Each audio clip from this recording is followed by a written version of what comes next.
The Amazon, arguably the longest river on Earth and with the greatest water flow. With its two source rivers, the Marañón and Ucayali, it more or less divides the northern half of South America. It is situated approximately 300 kilometers south of the equator. Flanked by the Andes in the west, it crosses the Amazon basin, characterized by its tropical rainforest, moving eastwards until it reaches the Atlantic. The Amazon jungle provides a habitat for countless animal and plant species. The 7 million square meter Amazon basin is the largest continuous landscape, making it the second largest continuous forest on the planet. That is equivalent to around 5% of the Earth's total land surface. Provides a home for around a third of all our planet's animal and plant species. Mysterious, breathtaking, hot and wet, a green hell, and with the world's treasure trove, unreal, alive, impressive and colorful. A symbiosis of the most diverse animal and plant species. In the Amazon basin, you will find numerous different reptiles, as well as all types and species of birds.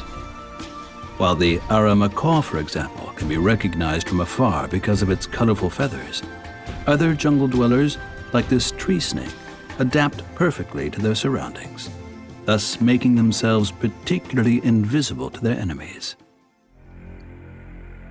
The boa constrictor is one of the largest predators amongst the reptiles. It uses its camouflage color to creep up on its prey unobserved. The Amazon, at 6,850 kilometers in length, is arguably the longest river on Earth and has the most tremendous water flow. It irrigates a total of 5.5 million square kilometers, 3.9 million of which are in Brazil.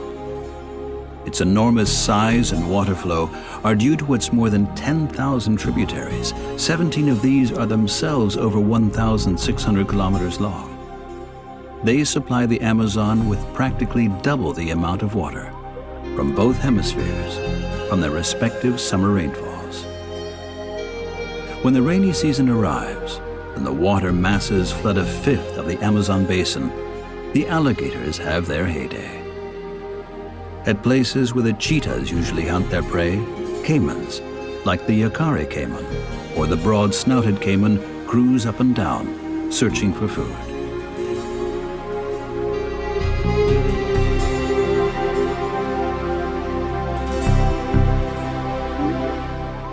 Caimans are usually loners. Only when the flood recedes and the habitat for the fish is limited do they go hunting in large groups.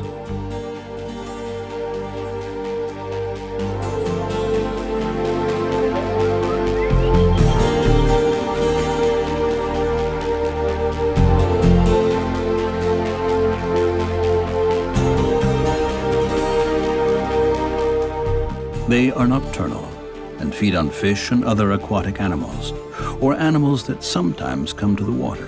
For example, capybara rodents, waterfowl, and snakes. These reptiles also feed on weaker, old and sick animals, thus aiding the natural selection process.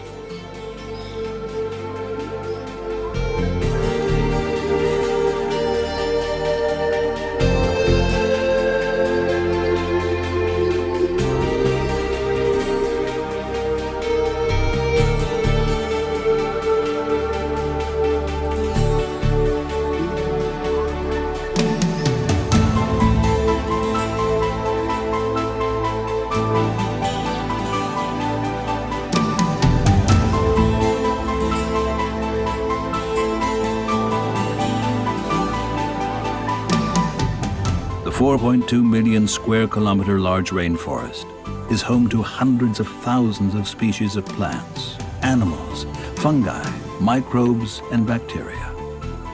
A clump of trees in the forest or an arm of the river on the plain can contain more species in the Amazon basin than whole continents elsewhere. In some parts, more types of trees grow on 1 hectare than in the whole of Europe. However, hardly any large mammals exist in this habitat.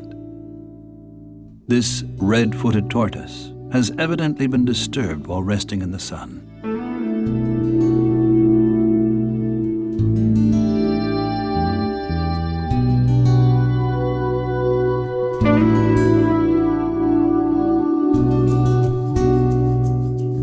A group of yellow-footed tortoises crosses our path.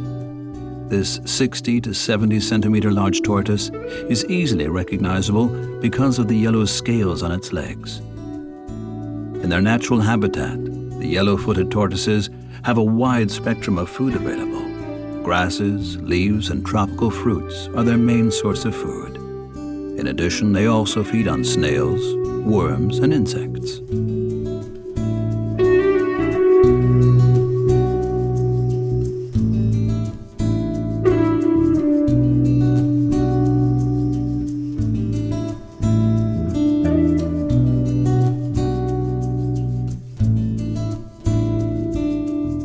They love high temperatures and humidity. That is why the tropical conditions of the rainforest are ideal for the yellow-footed tortoise. Although they are not particularly fast, they are lively and romp over a large territory.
A white-tailed trogon is on the lookout for prey. These birds wait for their quarry, perching in an exposed position until an insect flies past. They also like to feed on berries or ripe fruits. In addition to the yellow-colored breast, the black and white-colored tails are characteristic of the white-tailed trogon. They are loners and only seek contact with other birds during the mating season. These splendid cocks are Watseen or Canche pheasants, also known as stink birds due to the strong smell that they emit, similar to cow dung. This is probably a result of a unique characteristic of the Watseen, its digestive tract. It is very voluminous, constituting up to a quarter of its weight, and is situated in its crop and lower gullet. This makes it very similar to ruminants of the mammal species. Despite its large wings, the Watseen is only capable of very short flights, as its flight muscles are very limited. Since they only feed on plants, special flying skills are not necessary anyway. However, since most of the plants in the rainforest are poisonous, they require a special form of nutrition intake or digestive mechanisms, and the Watseen has therefore developed these in a specific way.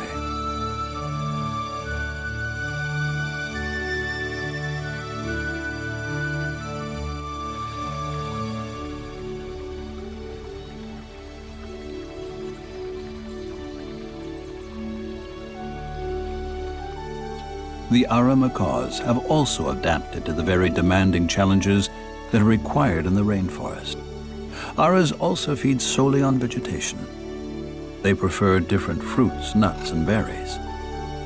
Since they are not able to pass the toxic substances in the plants and fruits through a special digestive tract, Aras can be observed regularly ingesting clay. This adds the intake of minerals in order to neutralize the plant toxins. In the Amazon basin, all 8 different types of Ara macaws and other parrot species can be found. These Aras typically have characteristic colored faces. They also have very strong claws and a powerful beak. They are well equipped to climb and grasp, which is particularly practical when it comes to cracking the sometimes very hard shells of all sorts of palm fruits.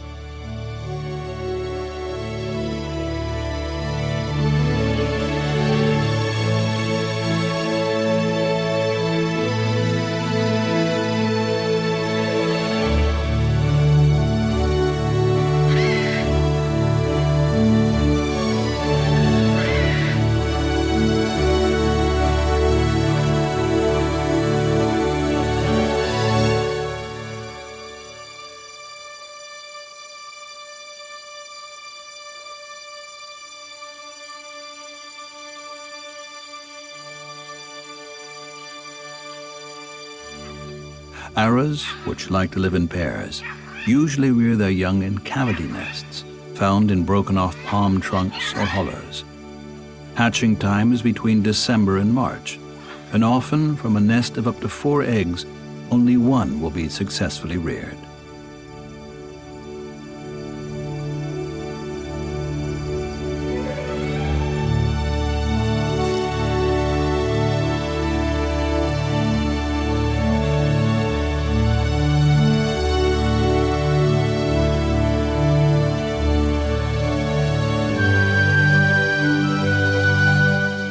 With a body length of up to 90 centimeters, green-winged macaws are among the largest species of parrot. Along with their mainly red plumage, the strong, ivory-colored upper mandible is characteristic of the green-winged macaw.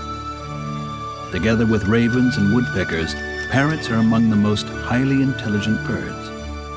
The South American ara is said to have a particular talent for mimicking speech.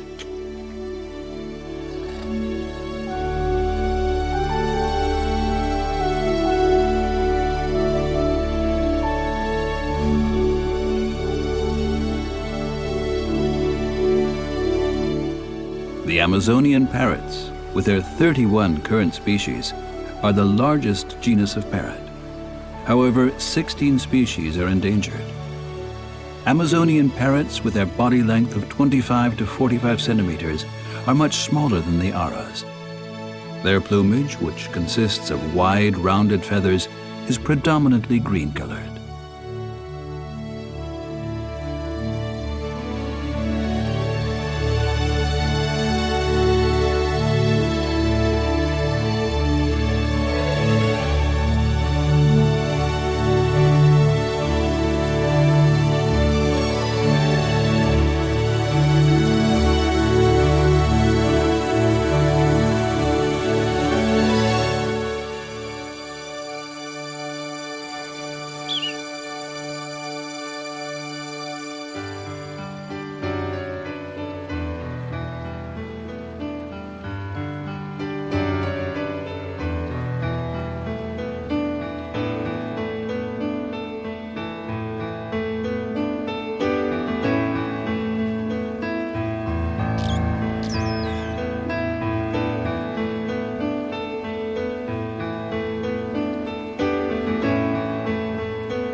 Our journey through the mysterious water world of the Amazon basin continues.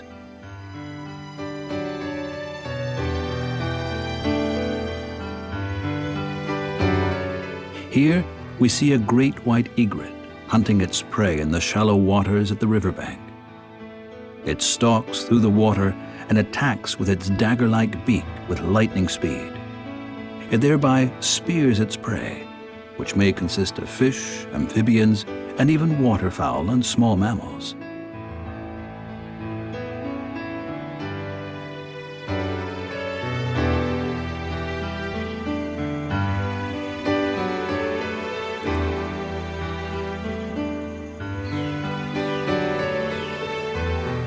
Egrets, or herons, can be found all over the world.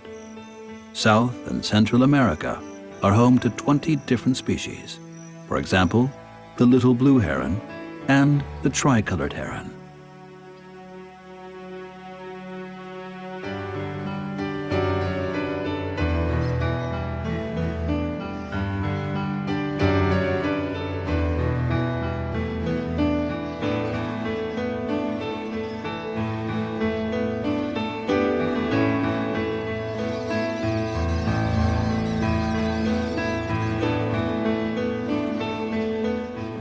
a large flock of Amazonian parrots. They are on their way to so-called clay lakes.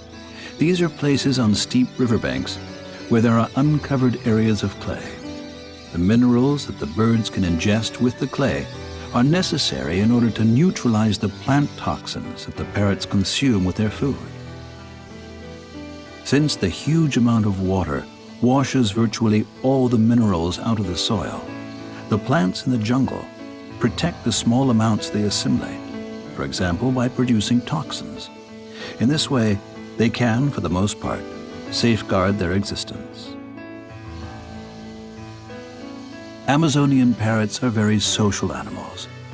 They can invariably be observed in pairs, but also like to band together in somewhat loosely structured small groups or flocks. It is typical of the Amazonian parrots that live in flocks to fly in large groups to the feeding areas, and often to make their nests very close together.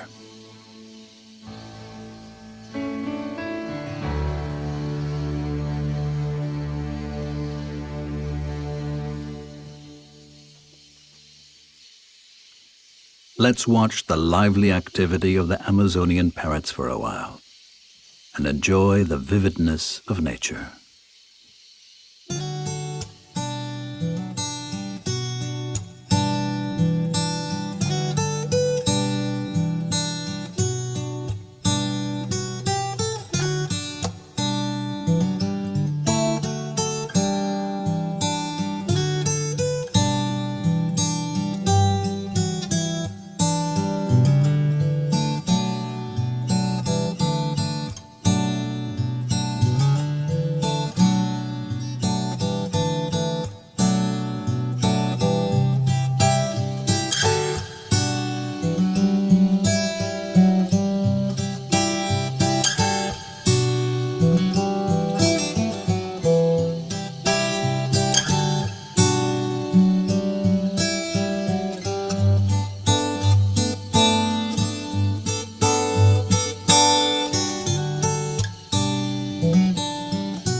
On our way through the ever denser jungle, we come across this yellow-spotted Amazon river turtle. It is easy to recognize because of the yellow spots on its head. It is happiest in fresh water, and although it lives chiefly off vegetation, snails, insects, and small fish are also on the menu for this turtle, which reaches a maximum size of just 45 centimeters.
rainy season, when a good fifth of the rainforest is flooded, often only the treetops can be seen rising out of the water.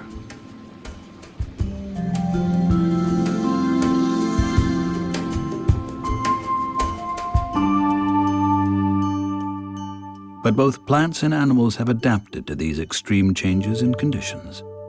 These cormorants use the flood period to feed off the abundance of fish that the Amazon has to offer at this time.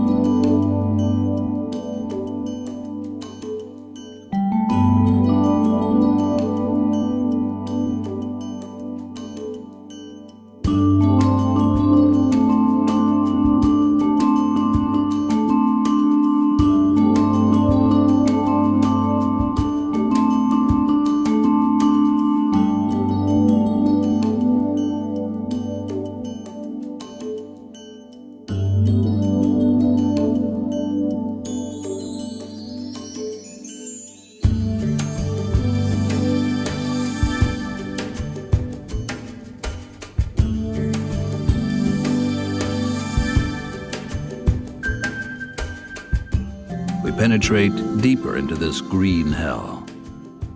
The rainforest got this frightening name because of its scorching heat, its high humidity, and its enormous number of poisonous snakes, insects, and parasites.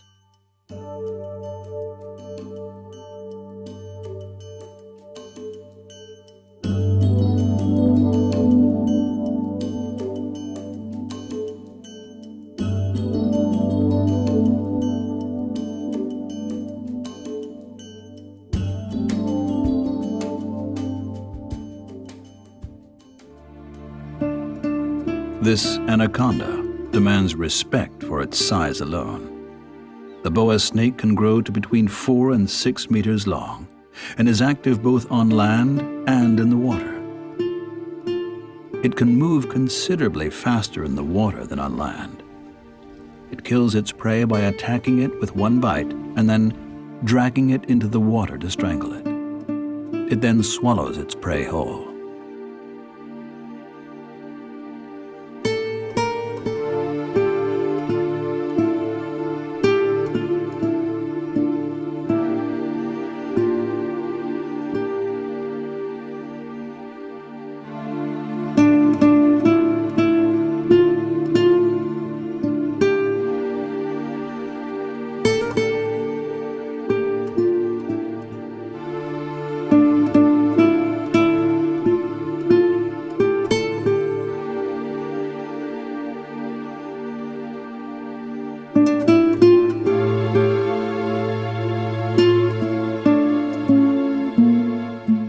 The boa constrictor, like the anaconda, belongs to the boa or boidae family.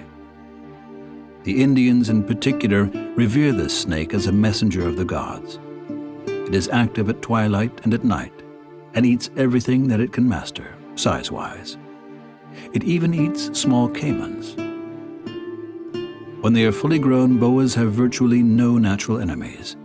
However, big cats or caimans like to hunt the young snakes.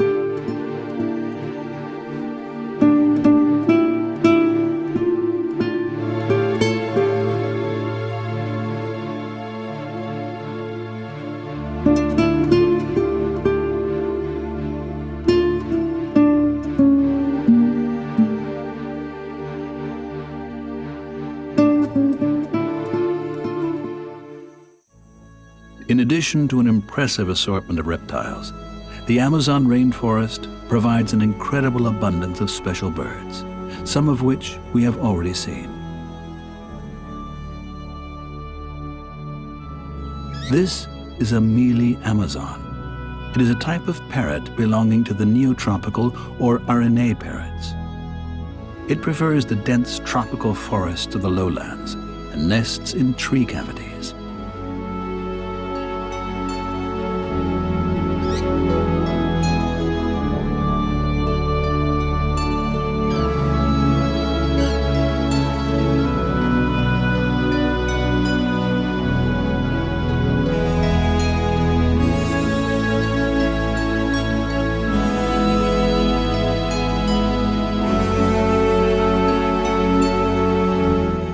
The long-billed hermit, a type of hummingbird, is attracted by red flowers, for example, those of the heliconia. It carries out the pollination of these plants by using its long beak to drink from the calyx and then transporting the pollen to the next flower. A rufescent tiger heron is hiding here. It goes on the hunt mainly at night and at twilight for fish, grasshoppers, water beetles, and snakes. The 10-centimeter long beak of the 70-centimeter large heron is relatively long. Although it prefers to hunt alone, it is known to be otherwise sociable and nests by the water's edge in fairly large colonies. The intense colors of the feathers are not yet so pronounced in the young rufescent tiger herons. Its plumage has more of a marbled pattern.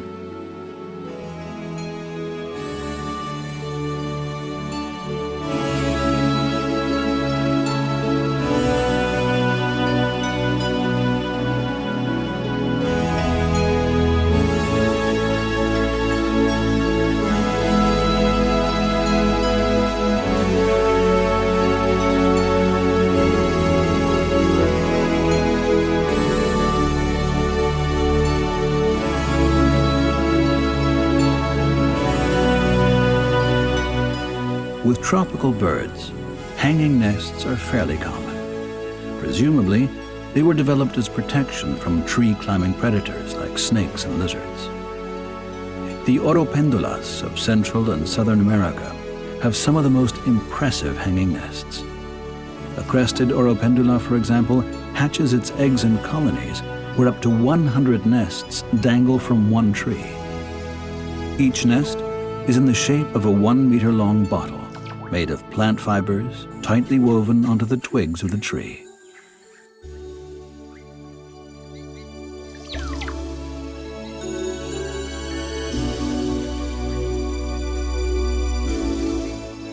This cacique, a form of starling, is just extending its nest.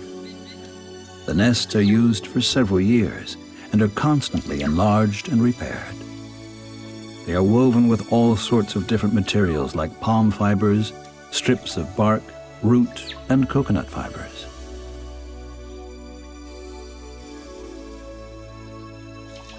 After the construction, which is mainly carried out by the females, 1 or 2 eggs are hatched out in the nest.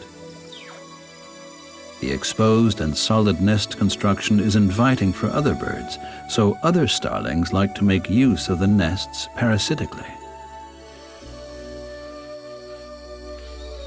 Starlings are so-called passerines and can only be found in the New World.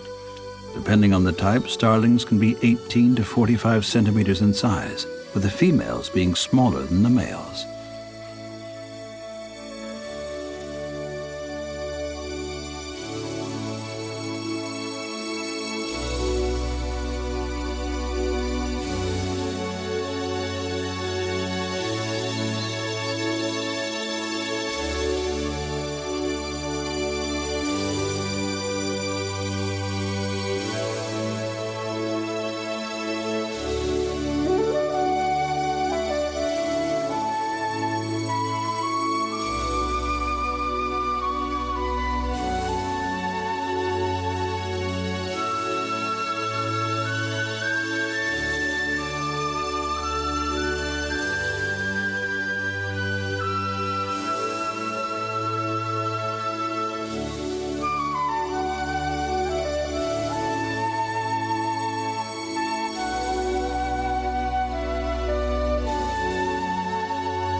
In the Amazon rainforest, up to 3 meters of rain can fall per year. That is 4 times as much as in Central Europe. In addition to the often intense rainfalls which can last for several weeks, there is the scorching tropical sun. That is why life explodes in the Amazon basin. The development of species happens much faster here than anywhere else in the world. The challenges of the rainforest generate new species which develop in special ways. Many of these species have not yet been documented. The so-called ugliest tributaries of the Amazon, namely those waters that are cloudy with clay, are called white water rivers and are life-giving for the region. They transport deposits, so-called sediments, which they have washed out of the Andes and many other regions through which they flow. During the numerous floods, they deposit these sediments in the soil, thus fertilizing many square kilometers of land around their banks. And then, when the water recedes, the bank dwellers come and grow their plants there. There are also more fish in these rivers. One of the most important whitewater rivers in the Amazon basin is the Rio Solimões, which converges with the Blackwater River Rio Negro at Manaus to flow into the mighty Amazon.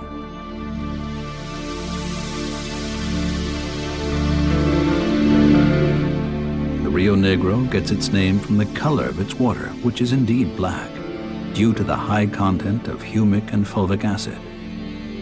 Black water rivers transport hardly any sediment, are low in nutrients, and are very clear.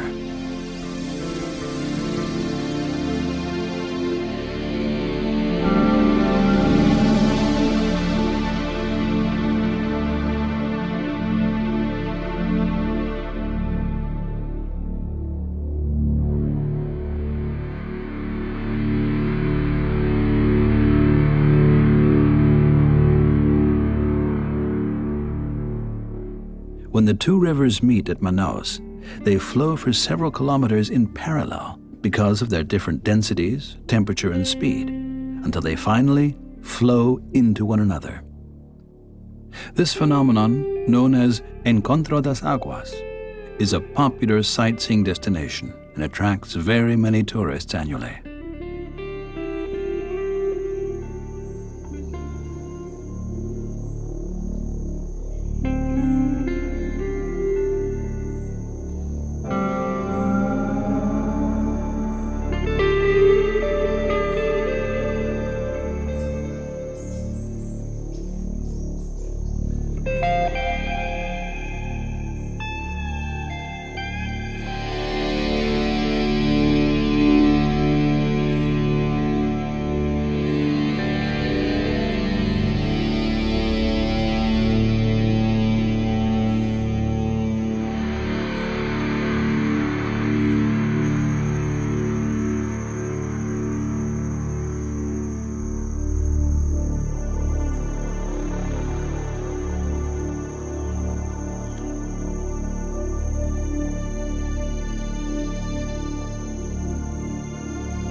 The trees of the rainforest stand on the bare quartz of ancient soils. In complete contrast to the trees of other forests on our planet, which grow on young, nutrient-rich soil that was created through the ice ages, the soil of the rainforest merely serves to give it some physical stability. In this case, so-called mycorrhiza, fungal cultures, provide the trees with the necessary nutrients. A fantastic symbiosis of nature. Around 80% of the biomass is produced in the tree canopy, which is why the majority of flora and fauna in the rainforest exist at the tops of the trees. Only a few of them ever come down to the earth. Leaves, twigs, and animal remains that fall on the ground are immediately drawn back into the nutrient cycle via the thick mass of tree roots that traverse the surface.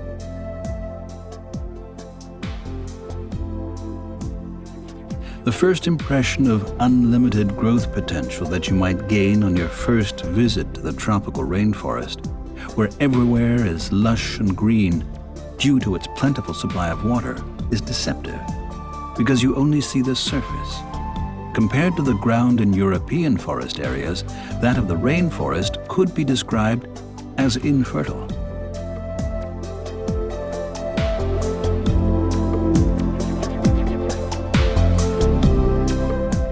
This soil has been subject to a damp, humid climate for thousands of years, which means that the rock beneath the earth in some regions has disintegrated to a depth of 50 meters.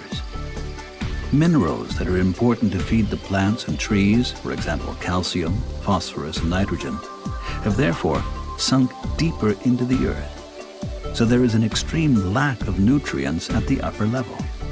Consequently, there is only a supply of nutrients through organic substances on the Earth's surface, consisting of plants and animals that have recently died, and which decompose quickly because of the climate.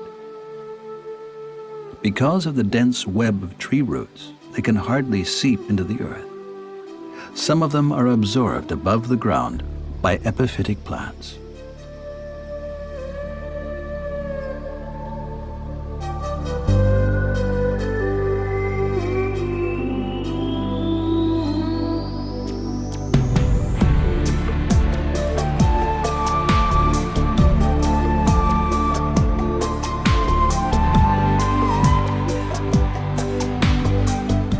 At the Amazon, there is a constant extreme alternation between dry periods and floods. In the rainy season, and when the melted snow and ice come down from the Andes, the Amazon basin is regularly flooded. This means that huge areas that were just dry land are transformed into an underwater world in a very brief space of time.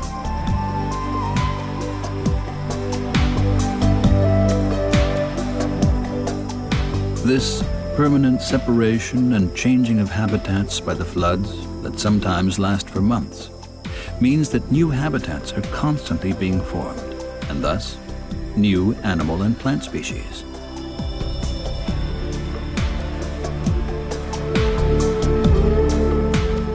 Some species cannot cope with the extreme conditions and die out, while others quickly adapt to the new situation, develop special characteristics, and survive. In this way, an incredible variety of species is created that is unique on Earth and still has not been documented in its entirety to this day.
The constant challenges that animals and plants have to face can be illustrated by the example of the leafcutter ants. These ants break down almost 1/5 of the entire leaf mass in the rainforest, thus maintaining the circulation of minerals. They shred the mostly toxic leaves with their jaws, carry them to their nest, and chew them up into a pulp. This, then, serves as a breeding ground for fungi. The fungi develop nutrient-rich, non-toxic tubers, which again provide food for the ants and other animals.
A natural product for which the Amazon region has become famous is caoutchouc, or natural rubber, obtained from the rubber tree. The indigenous peoples of the Amazon basin were already using natural rubber in a variety of ways in pre-Columbian times. The most well-known of these is the Mesoamerican ball game from that time, played with a solid rubber ball. Because of its water-resistant characteristics, fabric was also coated with rubber. But natural rubber melts at great heat and becomes brittle when cold.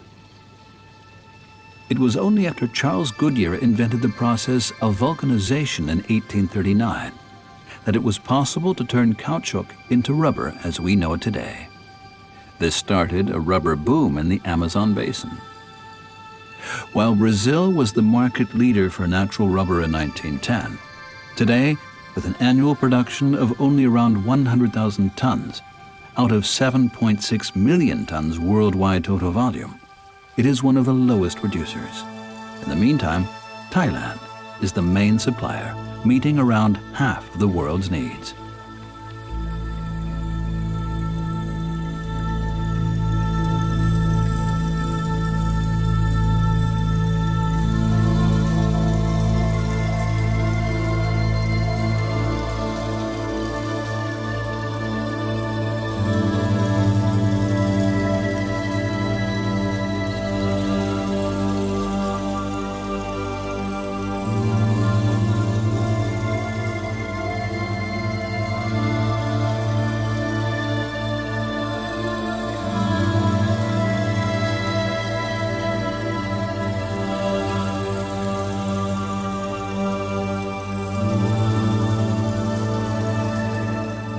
But the huge rainforest is not just about flora and fauna.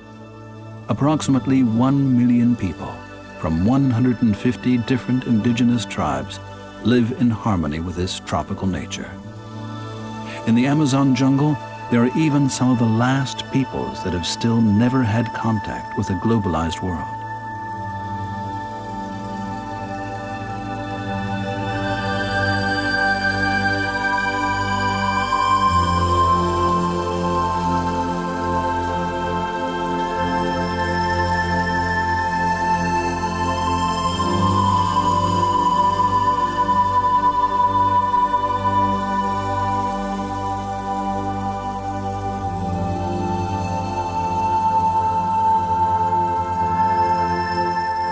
Other important population groups are the traditional riverbank dwellers, the so-called ribeirinhos.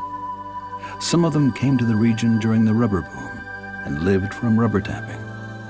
Later, settlers came as well, who had come because of state settlement programs in order to develop the region, and who were allotted parcels of land for farming.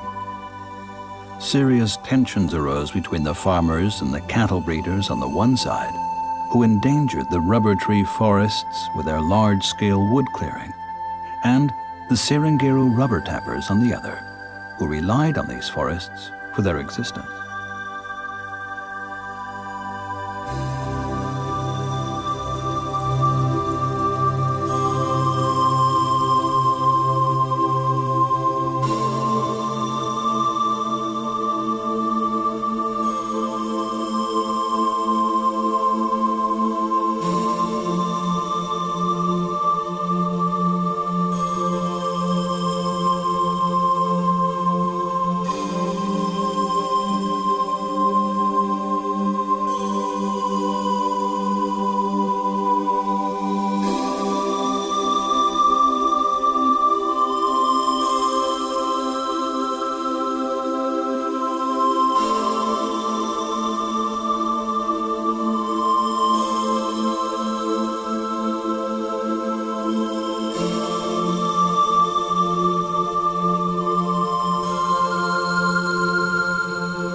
Certainly one of the most beautiful tropical plants is the heliconia, often known as the parrot plant because of its splendid flowers that resemble a beak. As you can see from this heliconia rostrata, the actual flowers rise from the center of the bright red boat-shaped bract and are pollinated by hummingbirds, large butterflies, and even bats. There are up to 200 different types of heliconia. What all these evergreen ginger-like plants have in common is that they flower on alternate sides of the stem in rows of two. In this species, the Heliconia wagneriana, the flower petals stand upright and can grow up to 21 centimeters tall. Heliconias love tropical heat and lots of light and moisture, but are not so keen on direct sunlight.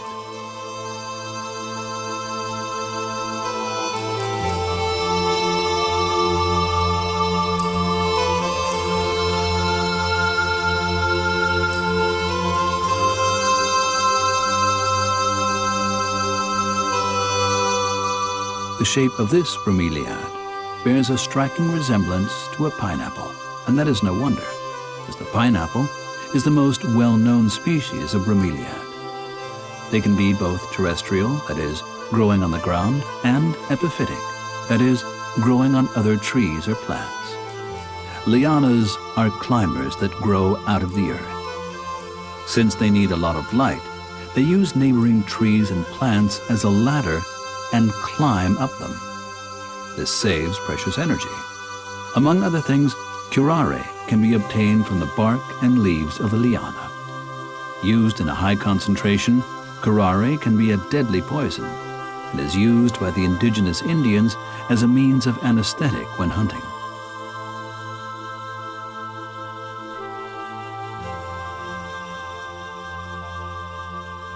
The plants of the Amazon jungle have been particularly inventive when it comes to storing the small quantities of minerals that the earth provides, protecting them from enemies who might steal them, and even not using them much at all in large amounts.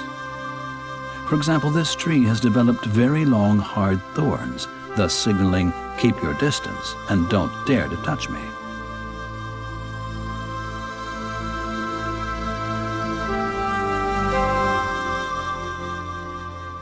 Here we see a bromeliad again, growing on another plant, epiphytic. However, epiphytes are not parasites. They do not feed off their host plant, but just use them as a base.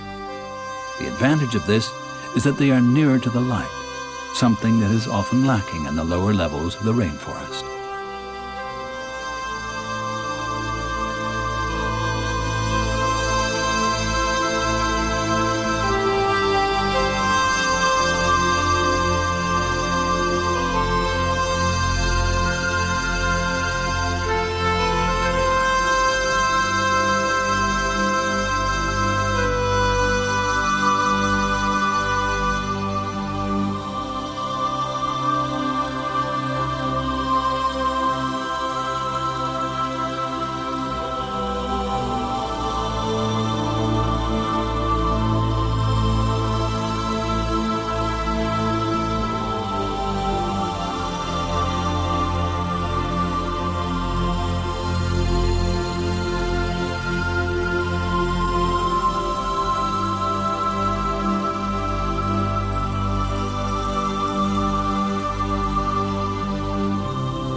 The unique correlation between animals and plants that can be found in huge abundance in the Amazon basin is, however, greatly endangered due to the mainly illegal deforestation and slash and burn clearance of the rainforest.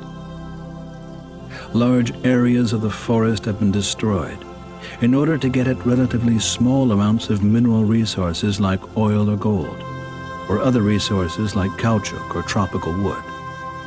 The ruined land can scarcely even be used as pasture because of its infertile soil.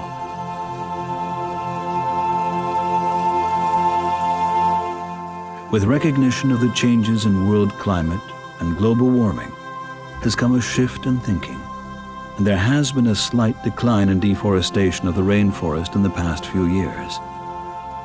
But with an annual clearance of 2.3 million hectares, the destruction of the wonderful flora and fauna of the Amazon is still extreme. It will take a continuing huge amount of effort to maintain this unique system, which is so vital for the functioning of our world climate.